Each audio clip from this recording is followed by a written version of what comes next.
Et nous allons prendre un petit peu de recul, ou plutôt un petit peu de hauteur, avec des personnalités qui vont évoquer la perspective de la conscience dans un contexte religieux, que soit chrétien, soit musulman. Donc j'ai le plaisir d'appeler sur la scène donc Pierre-Jean Gir, qui est ambassadeur de la Fondation pontificale. Voilà, on va l'applaudir. Ahmed Abadi, qui est donc secrétaire général de la Rabita Mohammedia des Oulémas. Thierry Magnin, qui est recteur délégué de l'Université catholique de Lille, physicien et prêtre, qu'on a entendu ce matin. Et Éric Geoffroy, professeur émérite à l'Université de Strasbourg, spécialiste de la pensée mystique de l'islam, auteur de nombreux livres que vous connaissez bien et qui vient régulièrement au Maroc. Voilà, donc on va s'installer pour une petite heure, une cinquantaine de minutes. On arrêtera le colloque de toute façon avant 19h30. Hein. On aura un petit peu de retard, mais on n'a pas augmenté le retard. Oui, je vais me mettre au milieu peut-être, ce sera mieux comme ça, plus simple. Voilà, et donc notre idée c'est d'évoquer maintenant la question de la conscience et du réel avec un autre regard. Ce n'est plus le regard du scientifique, qu'il soit spécialiste des neurosciences ou spécialiste de la physique quantique. Ce n'est pas non plus peut-être le regard du philosophe qui s'interroge sur les pratiques scientifiques, mais c'est plutôt le regard du croyant, du théologien, qui se pose la question du devenir de la conscience au XXIe siècle. Alors la conscience dans une perspective religieuse, c'est la conscience qui nous amène à la connaissance du monde, du réel comme création, mais aussi à la connaissance du bien et du mal. On reviendra là-dessus.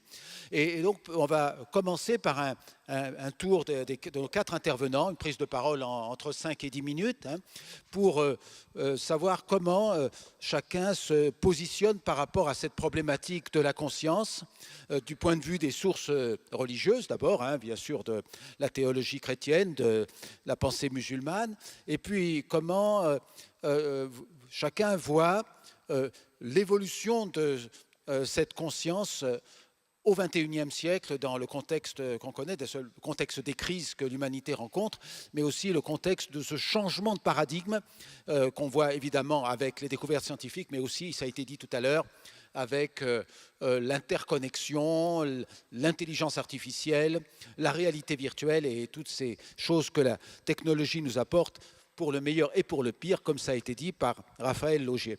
Alors, on va peut-être commencer par Pierre-Jean Gir, hein, en quelques minutes. Comment vous voyez cette question de la conscience en tant que cheminement de connaissance, mais aussi de la conscience morale en ce début du XXIe siècle? Bonsoir. Pour moi, la conscience, c'est une loi naturelle qui s'inscrit au départ dans le cœur de chacun. À partir de cette théorie, on se trouve rapidement confronté à la notion de bien et de mal. À partir de ces notions ont été créées des règles qui permettent de vivre en société, de se respecter, d'écouter, d'observer, de synthétiser. Et lorsque apparaît un dilemme entre ce que l'on pense, entre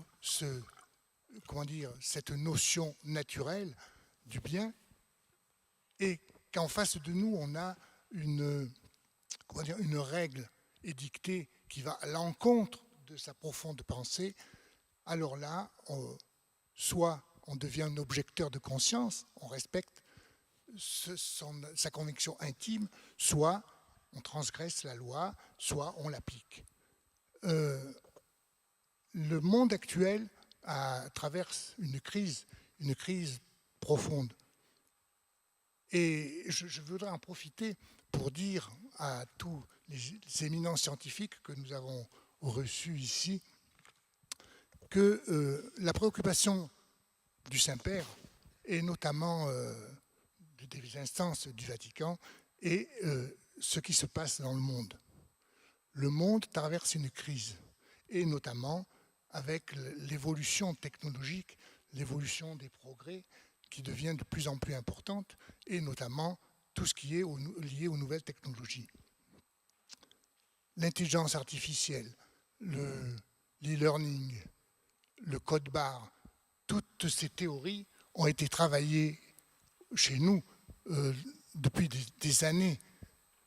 Mais le Saint-Père, à la demande de l'ensemble des religions, met l'accent sur la chose la plus importante qu'il considère, c'est qu'on ne doit pas oublier la notion d'humain, la notion d'éthique dans toutes ces nouvelles technologies. On parle, comme vous disiez tout à l'heure, des écrans, les gens ne se parlent plus, les gens vont au restaurant et chattent sur leur téléphone, il n'y a plus de discussion, il n'y a plus de respect, il n'y a plus de tolérance. Où va-t-on? Alors, face à cela, l'ensemble des religions ont demandé au Saint-Père d'organiser, il y a quelque temps, un grand colloque qui s'appelle le Pacte mondial de l'éducation. Il voulait, par ce pacte, que l'ensemble des religions réfléchissent ce qu'allait devenir l'être humain, comment ça progresse. Et il partait de la considération très simple, il voulait remettre l'enfant au centre des discussions, au centre des préoccupations. Un enfant dans un village, en Afrique par exemple, lorsqu'il y a un décès, c'est la famille qui le prend, qui l'éduque, qui lui apprend les choses, qui lui apprend les règles de la vie en société. Or, de plus en plus, on n'a plus les règles de société. Et l'éducation est devenue la priorité fondamentale du pontificat. Une autre priorité du pontificat, c'est le respect de l'autre, le respect des religions, la tolérance. Et je voudrais simplement dire, puisque je suis au Maroc, que nous avons eu, toutes religions confondues, le plus bel exemple de tolérance, de respect, d'humanité.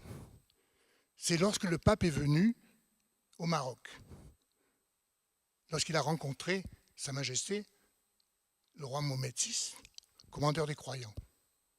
On a assisté à une cérémonie, à des moments forts de partage, de respect, de tolérance, qui ont fait dire au Saint-Père « Jamais je n'ai connu un tel moment de bonheur dans ma vie ». Je crois que c'est à partir d'exemples comme celui-ci que l'on doit construire quelque chose, l'améliorer et faire que la conscience de chacun retrouve sa place, que l'on retrouve les vertus, les valeurs d'antan adaptées au monde moderne, mais pas que le monde moderne prenne le pas sur la vie réelle. Je voudrais terminer en disant cette phrase de Emerson, « L'homme reste seulement la moitié de lui-même tant que l'autre moitié qui réside dans l'expression de ce qu'il a ressenti n'a pas été éveillée. » Je crois qu'il faut laisser à la conscience une part d'inconnu, nous laisser vivre, mais surtout que les religions ensemble veillent à ce qui va nous arriver. Merci, Monsieur Chir. On va continuer ce premier tour avec le professeur Abadi.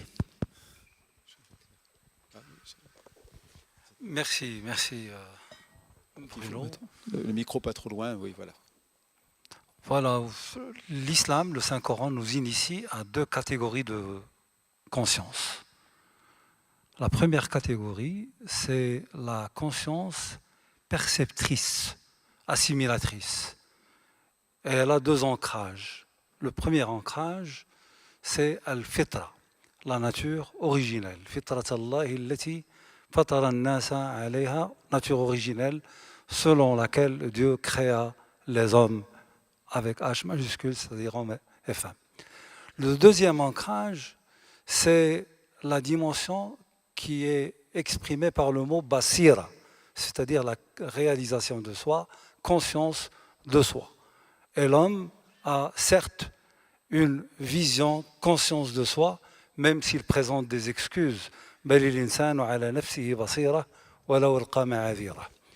deuxième catégorie de conscience, c'est cette conscience locomotrice, entreprenante, et qui est ancrée aussi à deux terreaux.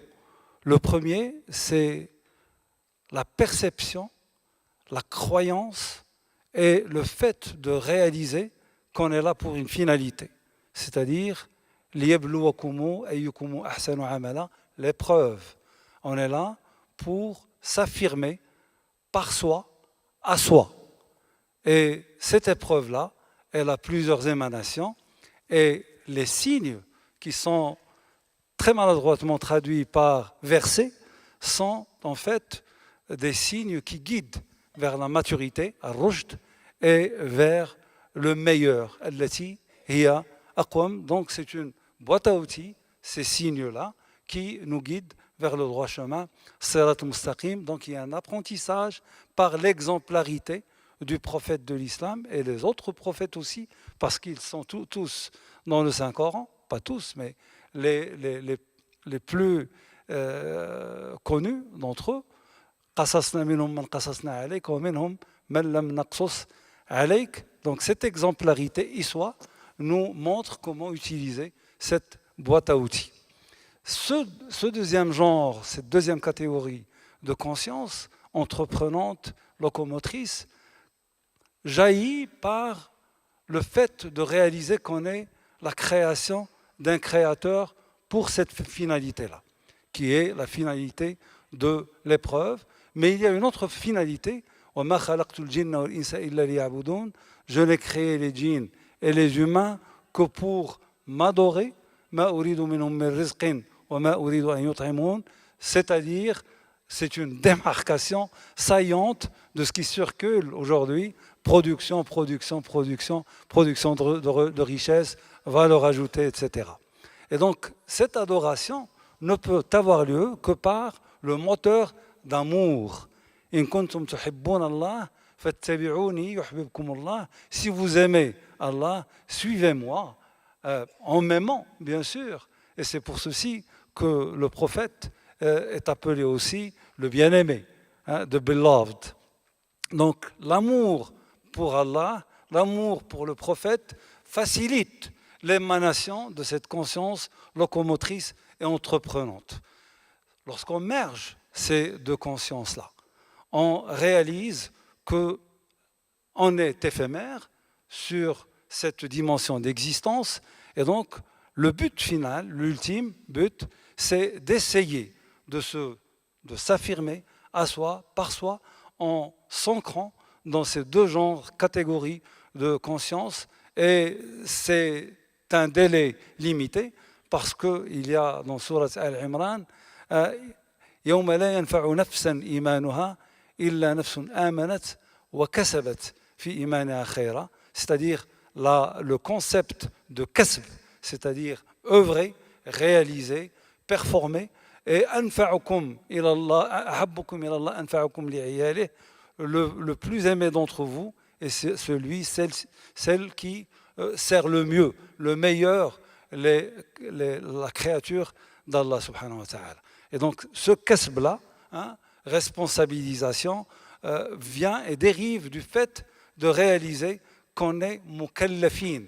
Et c'est là la responsabilisation de l'être humain. Inna aradna l'amanata ala as-samawati wal ard wal jibal fa abayna an yahmilnaha, c'est-à-dire to be responsibility carrier, supporter ce fardeau-là de responsabilité qui va générer le kasb. Mais cela ne peut se passer que s'il y a conscience. Et l'être humain, je termine par ça, en islam, qui est porteur de ces deux genres de conscience, avec leur ancrage, a 10 dimensions complémentaires. Donc, il interagit, partant de ces consciences-là, en s'articulant autour de 10 dimensions. La première, c'est celle existentielle. le GPS un petit peu de le Weltanschauung, le worldview, la vision du monde, et ce sont les concepts qui sont bien présentés dans le Saint-Coran, la révélation. Le deuxième ancrage, la deuxième articulation, la deuxième dimension, c'est la dimension intellectuelle. La troisième, émotionnelle, qui est oubliée. La quatrième, sociétale. Cinquième, internationale, parce que Allah subhanahu wa ta'ala dit Inna khalaqnakum min dhakarin wa untha wa ja'alnakum shu'uban. On vous a créé d'une seule âme. Et puis la cinquième dimension, c'est la dimension universelle. La sixième, c'est la psychomotricité. La septième dimension, c'est la dimension de se vivre ensemble. La huitième, c'est la mémoire.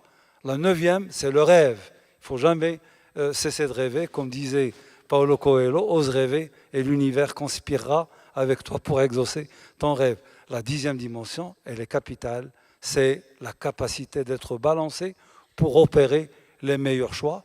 Ce sont toutes des dimensions qui ne peuvent avoir leurs belles émanations que s'il y a conscience. Merci, professeur Abadi. Alors, je me tourne maintenant vers Thierry Magnin. Thierry, tu as travaillé en théologie, tu as en particulier, tu n'es pas simplement un scientifique, mais tu es un prêtre et un théologien. Tu as travaillé sur cette question de l'humanité, notamment dans le cadre d'une approche qu'on appelle transdisciplinaire. Comment vois-tu cette question de la conscience en théologie chrétienne, et particulièrement dans le cadre de cette approche de transdisciplinarité dont tu nous as brièvement parlé ce matin? Alors, ça marche pas. En complément de ce qu'a dit Jean-Pierre Gire, qui a parlé de la conscience pour les chrétiens sous l'angle de la loi morale, au fond du cœur, je rajouterai aussi ces mots pour dire que la vision de la conscience, c'est aussi le centre vraiment secret, intime de toute personne humaine, qui est inviolable et qui fonde la dignité de toute personne humaine. Et d'ailleurs, entrer dans la conscience profonde d'un être humain, c'est violer cette personne dans tous les sens du mot. Et c'est évidemment ce sanctuaire aussi dont on parle, ce sanctuaire où Dieu parle à l'homme. Et c'est ça qui fonde sa dignité et qui fonde la dignité de tout être humain, quelle que soit la couleur de sa peau, quelle que soit sa religion ou sans religion, quel que soit son état physique et psychique. Il y a quelque chose là d'assez essentiel, bien sûr. Cette conscience personnelle, là où Dieu parle à l'homme, on dit elle est éclairée, elle est faite pour être éclairée. Ce n'est pas une conscience de solitaire, c'est une conscience de personne humaine en lien avec d'autres, avec le monde et en lien avec tout son environnement, justement. Alors, dans le sens d'une forme de transdisciplinarité, moi j'aime beaucoup... cet après-midi, on a entendu à travers des neuroscientifiques, à travers des biologistes, on a entendu comment le mental et le biologique marchaient en communion, j'allais dire. Et évidemment, dans la tradition, dans l'une des grandes traditions anthropologiques chrétiennes, en particulier celle de saint Irénée de Lyon, que tu connais aussi, Bruno, on trouve, qu'est-ce qu'il dit saint Irénée de Lyon quand il parle de la personne humaine? Il dit que c'est le mélange et l'union de trois dimensions qui ne sont pas séparées, justement, qui sont en mixis, voire même en crasis, pour employer les termes grecs. La chair modelée par le Créateur, l'âme, la psyché, on pourrait dire les affects, le mental, la volonté, l'intelligence, et la dimension spirituelle, pneuma en grec, spiritus en latin, c'est le mélange et l'union de ces trois dimensions. Et qu'est-ce qui fait le lieu du mélange et de l'union et de la crasis de ces trois dimensions? C'est la conscience humaine que l'on peut aussi, dans les termes bibliques, appeler le cœur au sens de cette conscience profonde, là où Dieu parle à l'homme. Et d'ailleurs, en effet, le cœur a ces raisons que la raison ne connaît pas. C'est à la fois une alliance entre cœur et raison, entre foi et raison, et en même temps, il y a d'autres moyens que la raison pour contempler l'univers et recevoir le don de Dieu. C'est un peu ce qu'Inès disait à sa façon ce matin. Et ça, je pense que ça donne une richesse extrêmement forte et ça fonde la dignité de tout être humain.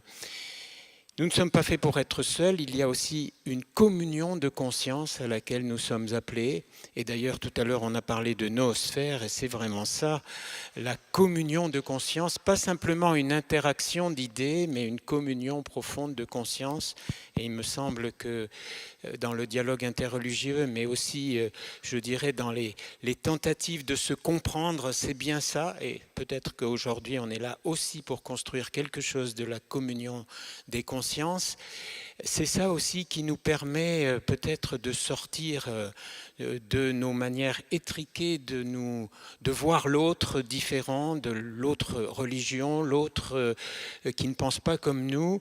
Cette communion des consciences, c'est aussi peut-être ce lieu où justement chacun peut exister sans avoir à prouver à l'autre qu'il est le meilleur, mais qui peut du coup donner le plus profond de lui-même. Peut-être aussi que c'est ça l'espace de liberté auquel nous sommes appelés et auquel tout le genre humain a quelque chose de vital à apporter. Peut-être que c'est ça la construction de la noosphère, y compris en utilisant pour le service de l'humain tous les moyens de connexion, y compris le numérique bien sûr, mais un numérique qui ne pilote pas l'humain, un numérique qui assiste au sens british du terme, l'humain dans son échange, l'humain en relation, l'humain en interaction. Oui, ça nous donne un bel avenir et une belle espérance à partir de la conscience profonde de chacun, dans la grande diversité de la liberté de chacun, une union des consciences, une union des libertés. Il me semble que c'est ça qu'on a à construire chaque jour. Merci. Merci Thierry. Eric, tu es un spécialiste de la pensée mystique de l'islam, du soufisme. Cette question de la conscience, elle est évidemment au cœur du cheminement mystique, hein, pas simplement d'ailleurs dans l'islam, mais aussi dans les autres grandes religions. Pourtant, le mot conscience en tant que tel n'intervient pas très souvent dans les textes du soufisme. Il y a d'autres mots, comme ma'rifa, par exemple, hein, ou peut-être hal, ahwal, les états. Donc, comment vois-tu cette question de la conscience au sein de cette tradition du soufisme, et en quoi l'enseignement du soufisme peut-il être utile ici et maintenant pour le monde moderne, afin que les uns et les autres puissent progresser vers davantage de connaissances et d'amour? Je commencerai, parce que tu poses cette question en direct, par la réponse que nous donnait Shibli, Abou Bakr Shibli, disciple de Junayd, mort en 945 à Bagdad. El-Ma'rifa dawam el-Hayra. Je vais traduire, je pense que pour Thierry Magnin qui parle du mystère du connaître. La connaissance, c'est la grande perplexité perpétuelle. Je crois que c'est, et je sais que tu parles quelque part dans un livre du mystère du connaître.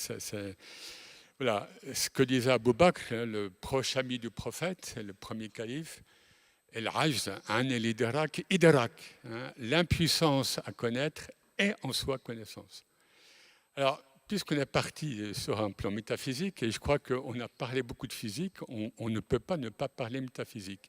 Mais métaphysique expérientielle, parce que métaphysique tout de suite, les grands mots expérientiels, sinon ça ne vaut pas un bouton de culotte, ça ne vaut rien. Alors, puisque c'est la conscience et le réel, selon les grandes traditions qui nous sont demandées, j'inclus très sommairement, évidemment, le Vedanta. L'Advaita Vedanta, dans l'hindouisme, donc principe de non-dualité, qui a beaucoup d'affinités spirituelles, initiatiques, avec le sens de l'unicité en islam, évidemment. Eric, voilà. Oui. Alors, il est bien admis, on a bien... je n'ai plus à énoncer que le réel, c'est le divin, même dans l'hindouisme qui n'est pas monothéiste, eh bien c'est le brahman hein, qui va... Donc c'est el-wujud el-haq, l'être réel. Alors, pour aller vite, hein, Dieu est unique parce qu'il est le seul réel. Et pourquoi est-il réel? Pourquoi y a-t-il un Dieu réel? Tu l'as dit, ou c'est Ahmed qui l'a... Par amour et par miséricorde, par rahma, puisque tout aurait pu rester dans le néant, el-adam el-mahd, dans le pur néant. Donc la création, et là on passe par la Nour Mohammedi, on passe par la lumière mohammedienne, hein, est un acte de pur amour, évidemment, et là toutes les religions se rejoignent, de pure miséricorde. Et il a aimé à se faire connaître. Alors donc, ce qui peut paraître un peu froid comme ça, c'est que s'il est le seul réel, le haq, et Ibn Arabi revient souvent là-dessus, il y a soit on est haq, soit on est khalq. Hein, la métaphysique est très logique et très mathématique en fait. Tout ce qui n'est pas du divin est de l'ordre du créaturel, khalq. Bon, ça paraît basique ce que je dis, mais qu'est-ce que ça entraîne? Ça entraîne que tout ce qui est créaturel, que ce soit les exoplanètes, toi, moi, les brins d'herbe, les montagnes, nous ne faisons que existare. Nous tirons notre existence de Dieu. Donc, pour reprendre les termes d'Ibn Arabi, c'est une existence empruntée, musta'ara, hein, une existence empruntée à Dieu. Donc, existence fondamentalement illusoire, et là on rejoint la Maya hindoue, l'illusion visible du monde. Hein. Relativement, ça existe, fondamentalement, il n'y a rien. Et alors tout ça, mais c'est ésotérique, Non, le prophète Mohammed dit... Le vers de poésie, la poésie arabe, hein, c'était l'art majeur chez les Arabes, le vers le plus fort qu'a dit un poète arabe, c'est le prophète qui parle, c'est celui de Labid, hein, enfin, un poète qui s'appelait Labid, et qui nous dit il n'y a rien en dehors du réel. Enfin, tout ce qui n'est pas Dieu n'est-il pas batil, n'est-il pas vain, illusoire. Donc, c'est présent dans l'enseignement islamique, je dirais, standard, parce que tout le monde peut le lire, ça. Alors, paradoxe suprême.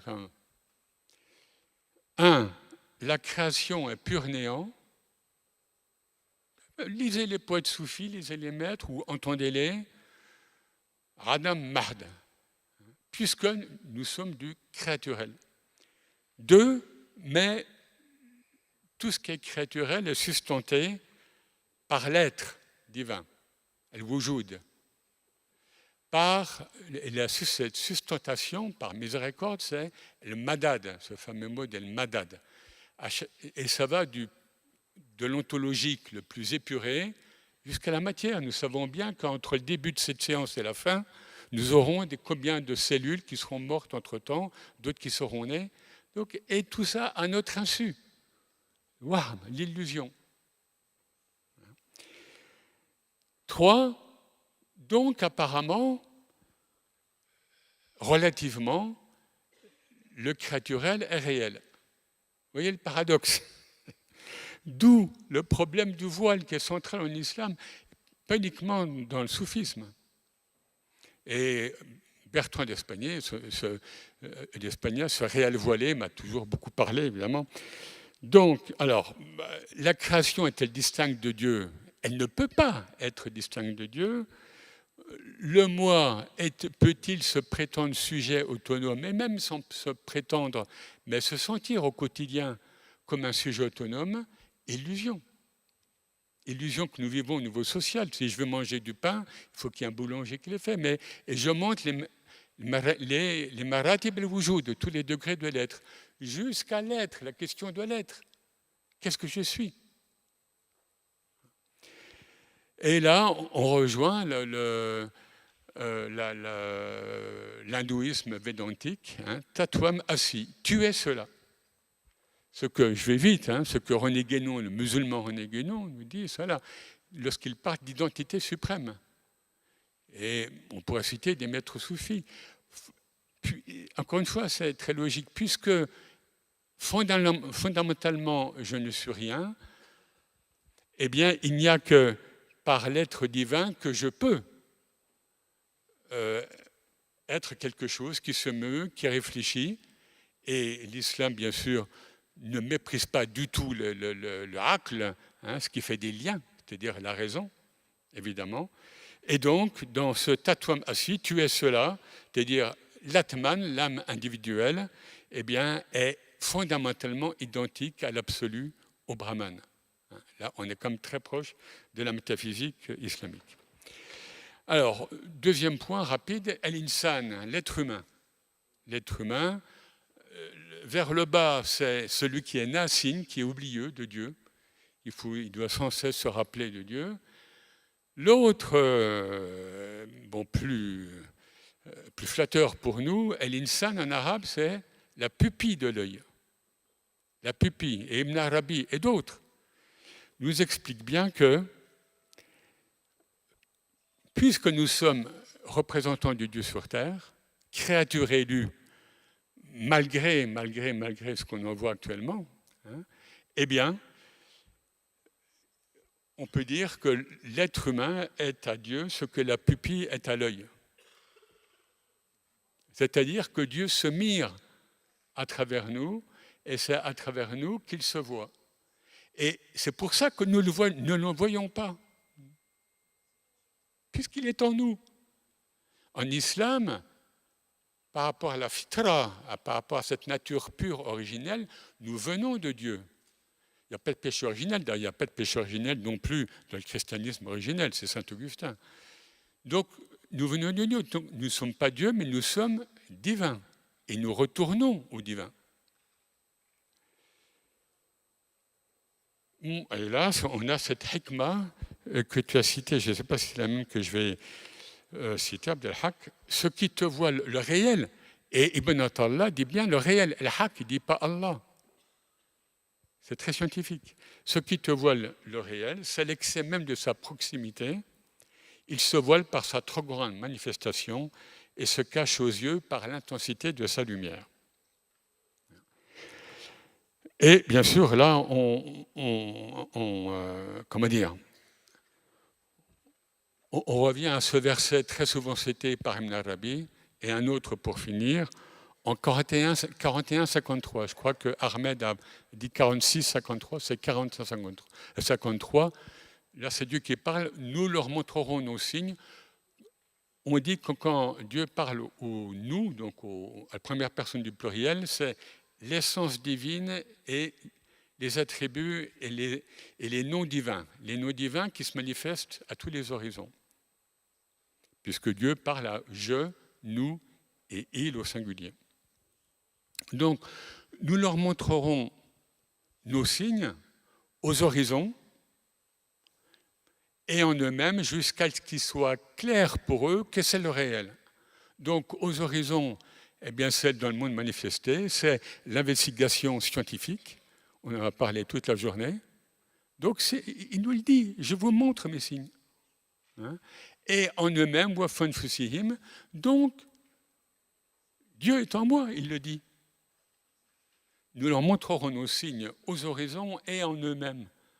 Wafi anfusikum afala tubsirun. Et en vous-même, est-ce que vous ne scrutez pas? Absara, c'est plus que voir, c'est scruter. Donc, la complétude, c'est l'extérieur et l'intériorité.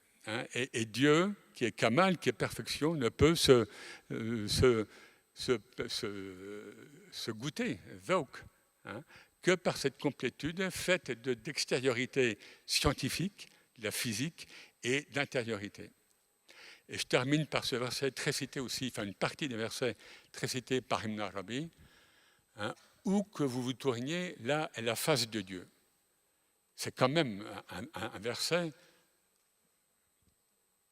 je ne sais pas si les musulmans réalisent ce que ça veut dire.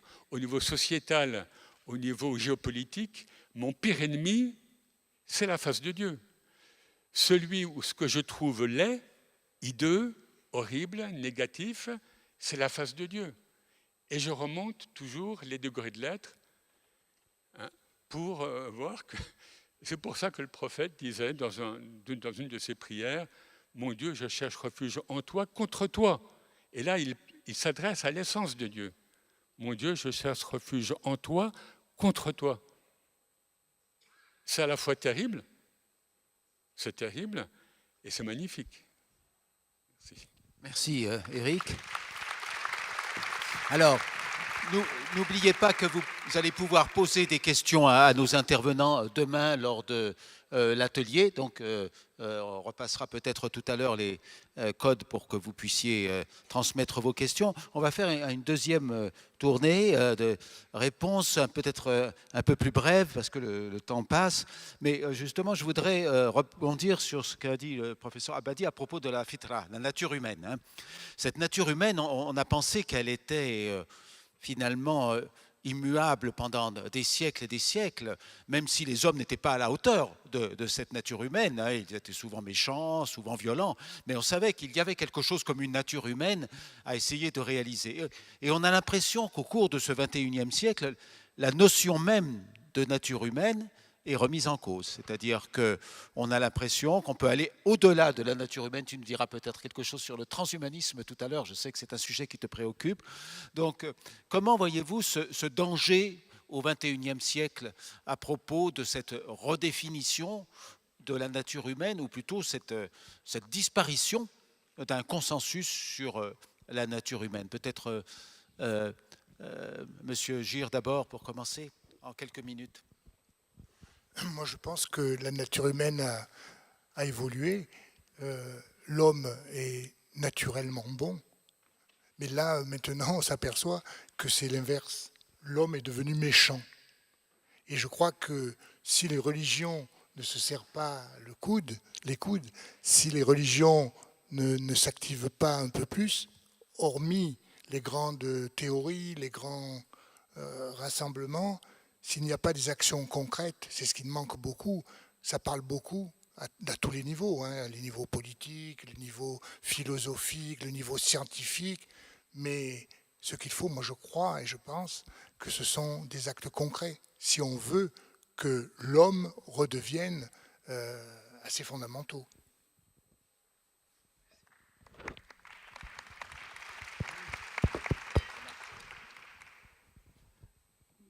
Merci Bruno.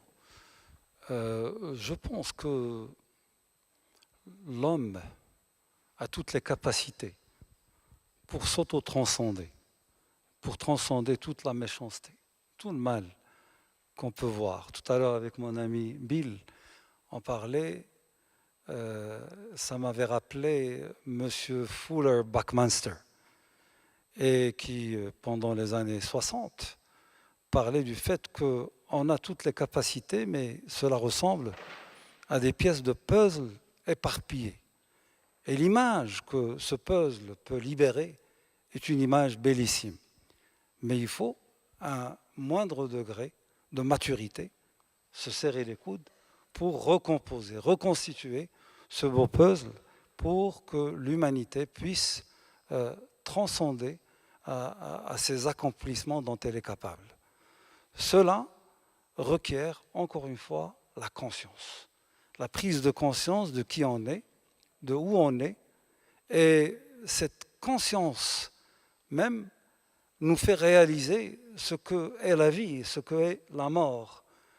La mort, lorsqu'on a la bravoure, le courage de la regarder dans les yeux, elle peut s'avérer être le meilleur ami qu'on puisse avoir, parce qu'elle nous rappelle notre chance de bien faire pendant ce temps qui nous est attribué dans cette dimension d'existence.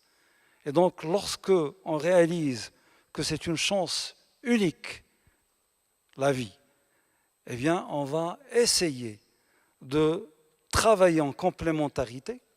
Et en islam, cela s'appelle ta'aruf, c'est-à-dire la reconnaissance mutuelle pour nous compléter les uns les autres, parce que cela ressemblerait à cette allégorie de Ibn Rumi, Maulana Jalaluddin, lorsqu'il parlait de cet éléphant que cette personne avait rencontré, mais dans l'obscurité. Celui qui avait touché la trompe va dire c'est un serpent. Celui qui a touché la patte a dit ça c'est un pilier, etc. Et il dit l'éléphant en fait c'est tout ça. L'existence ne peut être perçue par les humains que si ces humains se mettent ensemble. Mais on a besoin d'une élévation de conscience. Merci, professeur Abadi. Thierry, je sais que tu es préoccupé par ces évolutions qu'on voit un peu partout dans le monde par rapport à la définition de ce qu'est un être humain. Est-ce que l'humain est fait pour être dépassé, mais non pas spirituellement, mais déjà ici et maintenant dans un corps physique ou un corps qui ne serait plus tellement physique, mais peut-être un peu électronique? Et quel genre de péril vois-tu dans cette démarche du transhumanisme, par exemple? Alors on sait qu'aujourd'hui on pense beaucoup et on travaille pour cela à l'homme qu'on appelle augmenté, hein, dans ses fonctionnalités justement. Dans ses fonctionnalités, l'homme réparé lorsqu'il y a des problèmes de santé, le terme réparé est déjà ambigu, hein, parce que ça évoque plutôt une machine qu'un humain. Mais l'homme augmenté, y compris quand il est déjà en bonne forme, mais pour un plus dans ses capacités humaines. Bon, pourquoi pas? Si ce n'est pas comme dans certains courants transhumanistes, il y a beaucoup de courants différents chez les transhumanistes, mais un peu extrêmes en disant l'homme ne peut plus dépendre de sa vulnérabilité. L'humain est fait de robustesse et de vulnérabilité, mais il faut éradiquer sa vulnérabilité et ne garder que sa robustesse, une robustesse fonctionnelle. Et là, me semble-t-il, il y a un énorme danger. Il y a un énorme danger parce que ça serait d'abord considéré que l'humain vulnérable n'est pas digne d'être un humain à part entière. Et on voit bien malheureusement que lorsque c'est ce genre de réaction qu'on a, que là, la conscience fait n'importe quoi. Là aussi, on a besoin d'approfondir la conscience dans la reconnaissance de tout être humain, quel que soit son degré de vulnérabilité, justement, et plutôt lutter contre tout ce qui fragilise l'humain sans éradiquer justement cette vulnérabilité. Et on voit bien que lorsqu'il n'y a plus de vulnérabilité dans les relations humaines, eh bien c'est la lutte et c'est la violence qui l'emporte et c'est le plus fort. Alors on voit bien que là aussi, il y a une espèce d'illusion d'éradiquer toute forme de vulnérabilité, plutôt utiliser cette vulnérabilité en lien avec la robustesse pour construire justement, à partir de l'intériorité et de relations de qualité, cette communion de conscience dont on parlait tout à l'heure. Ce n'est pas parce que j'aurai 15 sur 10 aux yeux grâce aux technologies que je verrai mieux avec mon cœur les autres et que je construirai davantage la noosphère. Je ne le pense pas. Eric, on va rebondir sur ce que dit Thierry à propos de la vulnérabilité dans la démarche mystique de l'islam, la pauvreté envers Dieu, le faqr, la pauvreté ontologique, l'iftiqar, c'est quelque chose de fondamental. En fait, nous ne pouvons nous approcher de Dieu qu'en réalisant notre pauvreté ontologique, le fait que nous ne sommes que des serviteurs, que c'est lui qui est le Seigneur. Donc, c'est ça qui est la nature humaine telle que nous la concevons au sein de la mystique musulmane, n'est-ce pas? Oui, bien sûr. C'est dans le soujoud, c'est dans la prosternation que nous sommes le plus proches de Dieu. C'est là qu'il nous élève. Toujours le paradoxe en spiritualité. Et c'est là où c'est dans cette ubudiyya. En fait, Ibn Arabi, je dis ça pour les musulmans, c'est pas la wahdat al-wujud, c'est pas l'unicité de l'être qui est fondamentale chez lui, surtout qu'il n'a pas utilisé cette expression telle quelle. C'est l'ubudiyya, c'est la transparence. Moi, j'aime bien le terme transparence. La transparence à l'être divin, parce qu'on rejoint, quand je suis conscient que je ne suis rien, lorsque je vis un tant soit peu le fana, on en a parlé déjà, c'est-à-dire cette extinction, cette extinction, cette immersion, pour reprendre les termes anciens, de ma petite individualité incarnée dans la dualité qui me fait souffrir, eh bien, je suis dans l'océan divin. Khalas, je veux dire, bon. Et cette humanité ou une autre, honnêtement, bon, le prophète, il y a bien un hadith que tout le monde ne le reconnaît pas, mais Ibn Arabi le reconnaît. Il y a eu, le prophète dit à ses compagnons arabes au 7e siècle, vous savez, avant vous, il y a eu 100 000 Adams. Bon, chiffre symbolique, mais je veux dire, voilà. Il parle assez des mondes suivants. Il parle des mondes extraterrestres. En 620, à des Arabes, voilà. Donc, évidemment, c'est dans cette transparence à l'être divin, sur un plan, un moment purement spirituel, qu'il m'investit. D'où, et c'est bien ce que nous dit l'émir, mais d'où aussi les shatahat, hein, ces fameux propos extatiques. Quand un grand soufi ancien, Abu Yazid Bistami, il est mort en 1873, dit « Subhani, gloire à moi », c'est Dieu qui parle en lui. D'un point de vue islamique, exotérique, c'est aberrant. Hein, en islam, on fait bien attention, surtout après le christianisme. Bon, Dieu, c'est Dieu, et les créatures, c'est les créatures. Eh bien, Ibn Taymiyyah, qu'on croit souvent un affreux théologien borné parce que les wahhabites l'ont complètement tronqué, Ibn Taymiyyah défend l'authenticité de l'expérience de Bistami. Il dit « Minel asiha », il est parmi les authentiques. Vous voyez ce que je veux dire? Il y a cette expansion de la conscience qui est souvent là où en fait, on ne l'attend pas.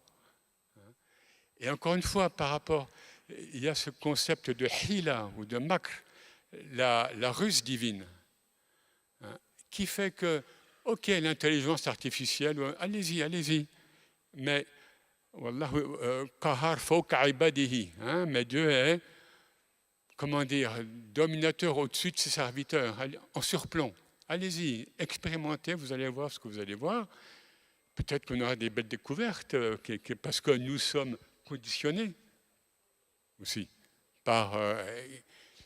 moi, le Geoffroy qui parle là, dans un autre univers, dans une autre mentalité, dans une autre bulle, sans parler de multivers corrélatif, actuel, mais bon, dans ce temps qui n'existait pas en fait, maintenant c'est officiel, je crois, en physique, le temps n'existe pas, les soufis et les mystiques de toute religion, ça fait longtemps qu'ils l'ont vécu.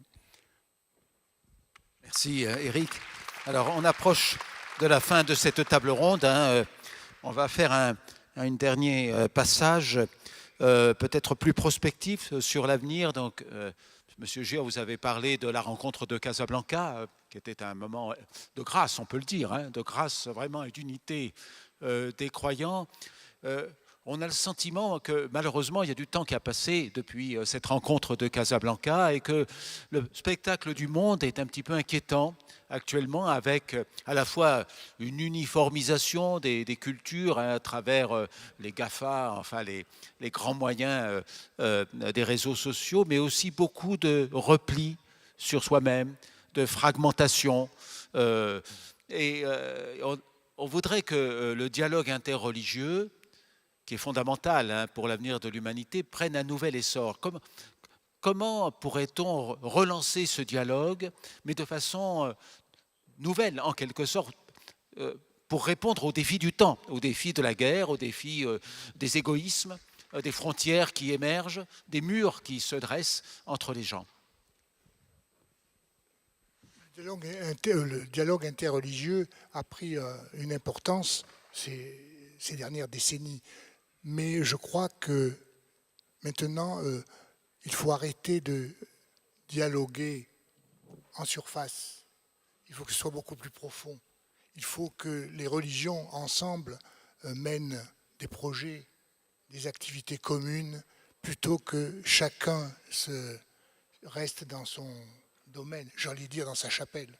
Chacun dans sa chapelle, chacun fait ses activités, chacun défend les migrants, chacun défend les pauvres.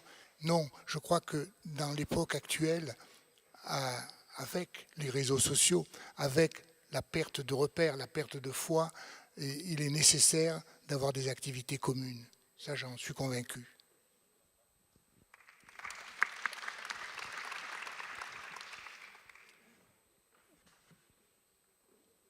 en relation et fusion avec ce qu'on disait tout à l'heure au sujet de la conscience.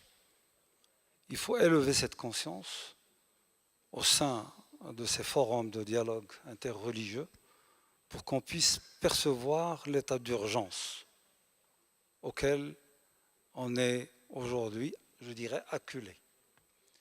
Et si on ne fait rien, si on ne se représente pas les affaires, les problématiques les plus brûlantes de notre ère et qu'on fasse jaillir la force de proposition gisant dans toute religion, cette sagesse qui est là, inhérente à toute religion, pour faire face à ces problématiques brûlantes, je pense qu'on va rater encore une opportunité.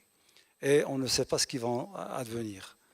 Ces problématiques brûlantes peuvent être cernées en 7, les plus brûlantes. La première, c'est cette dimension écologique, environnementale.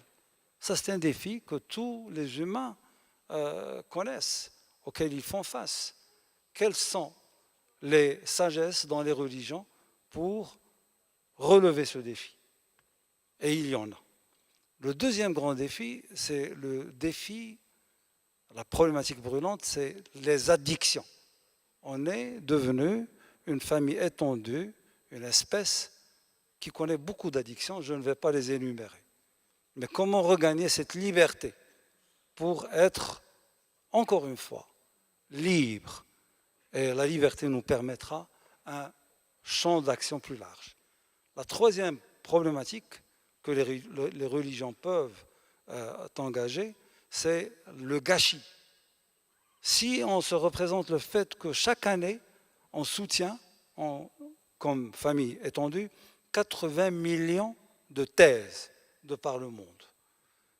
Quel problème peut résister à 80 millions de person years de recherche, de cogitation, de réflexion par an? Quel problème peut résister à cet effort-là? Mais ce n'est pas symphonisé. Un orchestre qui joue de la musique sans avoir de symphonie bien écrite, sans avoir de partition bien distribuée, sans avoir de bons maestros, ça sera de la cacophonie et pas une symphonie. La quatrième problématique, c'est cette problématique de peur qui mène et engendre ce désordre dans la confiance. Personne ne fait plus confiance à personne. Comment rétablir ce désordre-là pour qu'on puisse faire confiance? Chaque année, on dépense 17 trillions de dollars pour l'armement. 17 trillions de dollars distribués par capita, ça nous donne à peu près 2280 et quelques poussières de dollars. Une famille à Somaliland de 10 personnes percevant ce montant, comment est-ce qu'ils pourraient vivre? Comment est-ce qu'ils pourraient guérir tous leurs maux et apprendre et s'émanciper? La cinquième problématique brûlante, c'est celle du transhumanisme, l'intelligence artificielle. Ça nous fait peur, mais on peut, en se serrant les coudes, comme disait mon cher frère tout à l'heure, on peut y voir une opportunité. Et donc ça ne sera plus une problématique brûlante qui nous menace, mais ça sera un levier. La dernière problématique, c'est le fait que la rivière d'amour soit asséchée. Comment la réirriguer? Comment faire couler l'amour, encore une fois, pour le cosmos, pour nous les uns, pour les autres, encore une fois. Je pense qu'un dialogue interreligieux, orienté, articulé autour de ces défis pressants pourrait donner un meilleur sens à ce dialogue-là. Merci, professeur. Ça fait un bel agenda pour les prochains colloques du Centre Sciences et Quêtes de Sens. Merci. Alors, on va passer à Thierry. Comment vois-tu cette question des replis sur les nations, sur les individus, sur les communautés? Alors je le vois à travers mon métier de chaque jour, hein, de responsable d'université et puis d'éducateur d'une certaine manière.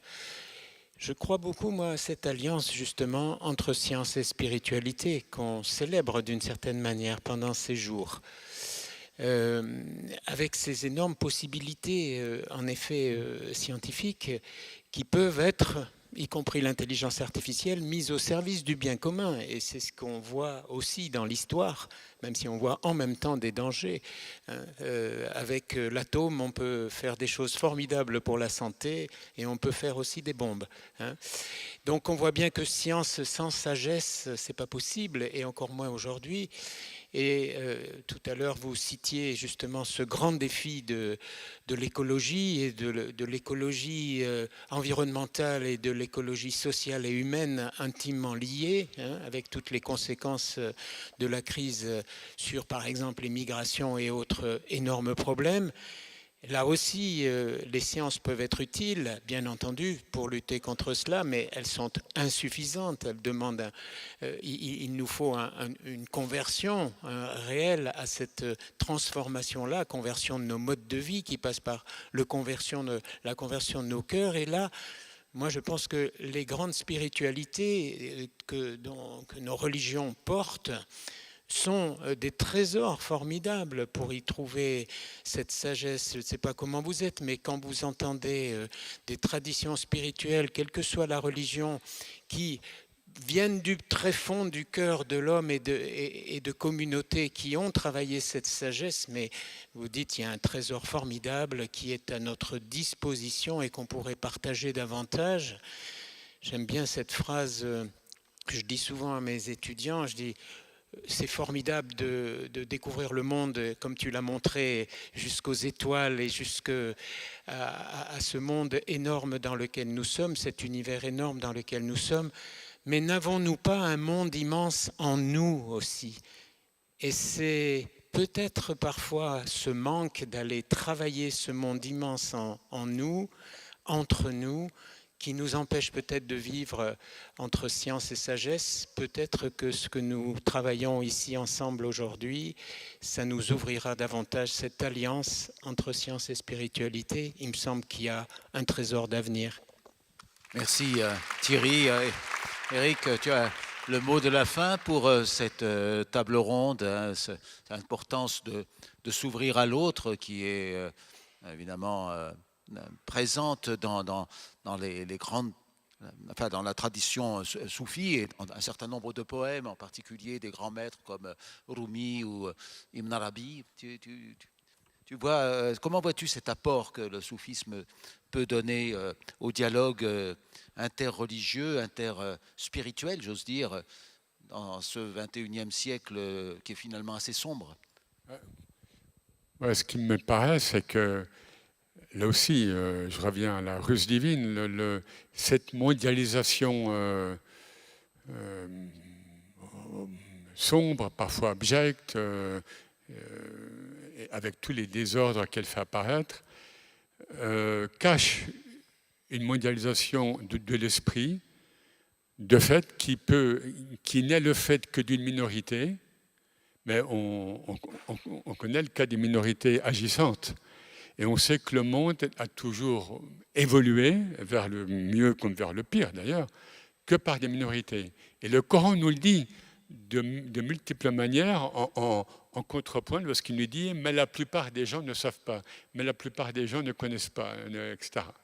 Donc ça veut dire que le monde bouge, évolue par ces minorités. Et de fait, actuellement, on est vraiment dans un contexte de responsables, je n'aime pas le mot leader, religieux et spirituels au niveau international, qui œuvrent et qui sont conscients qu'il faut faire vite. Il y a une urgence si on veut en effet conserver cette forme d'humanité. Et l'autre point positif, moi je suis positif là, c'est que cette mondialisation aussi, c'est-à-dire qu'on n'est plus musulman ou bien soufi dans un cadre islamique donné, on n'est plus hindou dans un cadre hindou donné, chrétien, etc., c'est qu'elle fait sauter l'hypocrisie. Elle fait sauter l'hypocrisie Alors, chez les religieux, oui, mais même chez les mystiques, des fois. Pensons au cadre confrérique soufi. Je m'excuse, mais bon, j'en fais partie. Mais il y a, voilà, bon, il y a des... on compose avec notre nature humaine, hein, mais finalement, on maintient des processus, des réactions humaines, trop humaines, et tout ça est appelé à sauter. Et on le voit en micro-milieu dans le monde confrérique soufi, par exemple, comme on le voit au niveau des religions. Toutes les religions sont appelées à évoluer très très vite, à se retourner. Regardez, en ce qui concerne l'islam, comment le wahhabisme a été chassé. Moi, je connais des responsables, et notamment le secrétaire général de la Ligue islamique, et puis d'autres que je connaissais. Ils ne veulent plus entendre parler du nom même de Abdel Wahhab, d'où vient le wahhabisme. Ils me disaient, mais mes enfants ne connaissent pas son nom. Vous voyez, donc il y a des retournements surprenants. Regardez ce que fait François, le pape François. Regardez. Donc, c'est le nom divin, Zahir, hein, l'extérieur. Et le cheikh Derkaoui, il y a un siècle et demi, au Maroc, dans le Maroc traditionnel, il s'adressait à Dieu et disait, mais je ne comprends pas comment, je comprends que tu sois à l'intérieur, évidemment, mais que tu sois à l'extérieur, comment je vois le monde, comment il est, qu'est-ce qu'on dirait maintenant ? Et c'est ce nom-là que nous devons travailler. Parce qu'il s'impose à nous. Les crises écologiques, la géopolitique, tout nous vient en pleine figure. Et quelque part, c'est tant mieux. Et ça fait tomber l'hypocrisie séculaire, multiséculaire, les rapports entre hommes et femmes, et, etc., etc. Merci Éric. Voilà, on arrive à la fin.